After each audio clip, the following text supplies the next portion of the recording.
I find it sometimes pretty difficult to recall specific faces, and so in a lot of the images, the faces aren't very clear. Those are parts that I would overexpose to, again, have it feel like this impression of an image.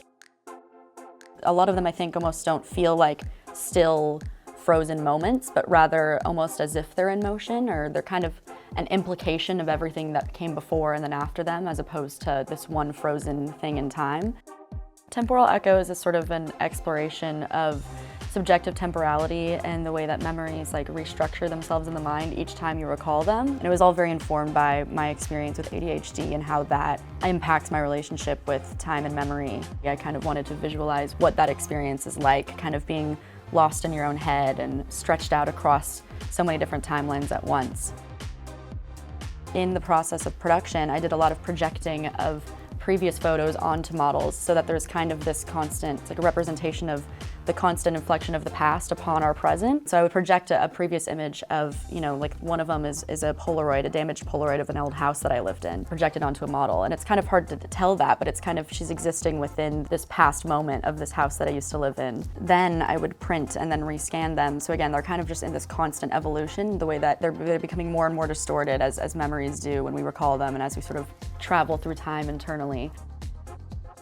I would usually start on set with either doing light painting or projection. Those were kind of the two main lighting things I was focusing on. I did almost no flash or strobe, so pretty much everything was long exposure. For the light painting, I would take flashlights that I kind of put a bunch of tin foil on the front of them to be able to, or it's technically called cinefoil, to sort of black out the edge of the flashlight to a really specific point so that I could go up and do these long exposures and literally paint the light onto people and very precisely get it to where, the faces were overexposed and some things were underexposed. In post, I would then often print them and then start all sorts of different things. I was doing, film souping, where I would put Polaroids, I would cut up Polaroids and put them in trays with baking soda and food coloring to mess with the chemicals inside, and then end up burning them to kind of just explore that process of decay and create all these different reiterations of the same images. And then with scanning, I would take an image and sort of drag it across the scanner to create these almost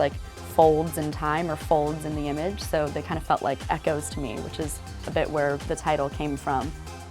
And kind of to represent those sort of simultaneous temporalities that we're kind of always existing in, especially now in the digital world. Even people without ADHD, people in general, we kind of all exist simultaneously in multiple virtualities. Our experience of time is no longer defined by our physical presence in a moment.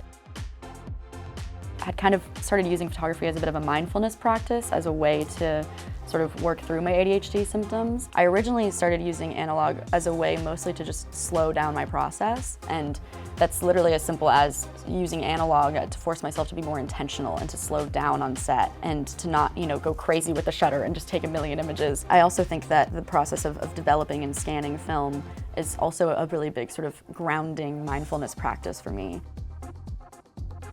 ADHD can sort of lead to temporal deficits like time blindness and time slippage when you're in hyperfocus, and just a general sort of feeling of out of sync with a lot of the rest of the world, which is something that a lot of people experience. Rigid numerical clock time doesn't really capture the hazy, non-linear human experience of time. ADHD can exacerbate that even further.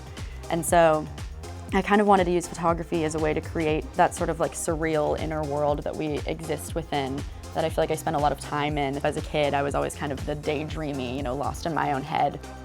I would love to create a sort of a whole room of a mosaic of memory and time. Sort of, again, just this explosion of that internal world, that internal timeline that we all travel through. So I definitely think I want to keep pushing this and eventually see it ideally as maybe some sort of installation one day with both motion, stills, projection mapping as a sort of externalization of my own inner world.